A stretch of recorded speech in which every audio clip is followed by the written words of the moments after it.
We're aiming to build a company of scale of a Microsoft or a Google or an Amazon. We're going to end up having tens of thousands of engineers and staff here in Waikato.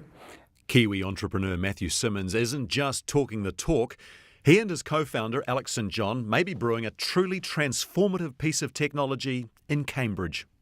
Nyriad is building an operating system taking advantage of the GPU to solve problems that can't be solved on existing hardware and software. So we're increasing the speed of the transfer of data, we're increasing the speed of the processing on that data, and we're increasing the security of that data. When pushed for a practical application, Simmons again thinks big. Imagine being able to simulate life in a computer and then change the DNA in the simulation, and you'll be able to visualize how that organism would live through the course of its life, all in simulation, all in real time. That's what our technology enables. The two co-founders met as a result of the Square Kilometre Array radio telescope project, and as they launched Nyriad, the SKA's first commercial spin-out, they quickly became friends. And so when we shook hands and decided that we were going to be in business together, we decided that we were going to become equal partners. We weren't going to look back for 10 years. So not 3 or 4 years. Even if we had failed on that journey, we were still going to keep going until we got to 10 years. And then we'd assess whether we'd been successful or not. And on top of that, we knew we both wanted to build a company that was bigger than both of us. We wanted to create an organism that would grow in spite of us rather than because of us. Once the SKA's first phase is completed in 2019, the €1.8 billion project will be the largest science facility ever built by mankind to survey the Milky Way galaxy, with high-resolution radio images at a speed 10,000 times faster than previously possible.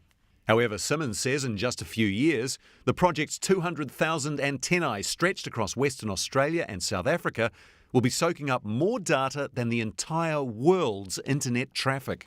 By about 2027, it'll be producing more data than 5 times the world's internet. So this project is the single largest IT project on the planet. And their number one problem was power consumption. How could they do all that compute, but also do it within a power budget? And Alex, through his expertise in GPUs and my experience in the energy sector, we were able to put the two together, and we showed them a significant power reduction in excess of 50%. Building such solutions requires a substantial workforce, around 150 now, with plans to hire 10 or 15 engineers every month. That's why Nyriad works closely with some of the country's best universities, including nearby Waikato Uni. The important thing that we need to be able to do is train engineers and then hold on to them for 10, 15, 20 years, because that's the foundation of us as a company. So we have developing very deep relationships with universities throughout New Zealand, and the type of technology we're building actually doesn't exist anywhere. So enterprise-grade GPU programming or parallel programming is not taught in any university. 99% of the GPU programmers on this planet are essentially focused on gaming or graphics or a little bit of high-performance computing. So we cannot import the types of engineers we need from anywhere else. We literally have to train them from zero. The company works closely with educators to ensure they teach the required mathematics, core skills and types of degrees. I wouldn't say it's the core of our business strategy, but it is a very important precedent that we set in place.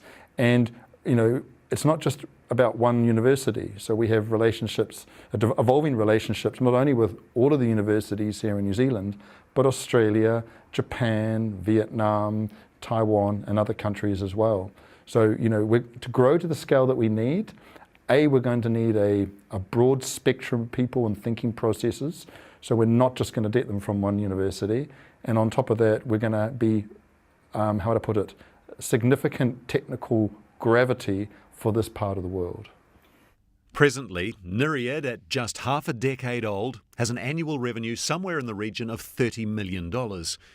External investors include the likes of Green Button founder Scott Houston, Ice Angels and Evander Management, the private investment arm of NBR rich lister John Holdsworth. What became obvious in a very short space of time is that the story we were telling, both from a technology perspective and the fact that we're going to be focusing on New Zealand to grow our company and to domicile our company, was very attractive to a lot of New Zealand investors. So we've had 2 good rounds of investment. We've raised about $15 million.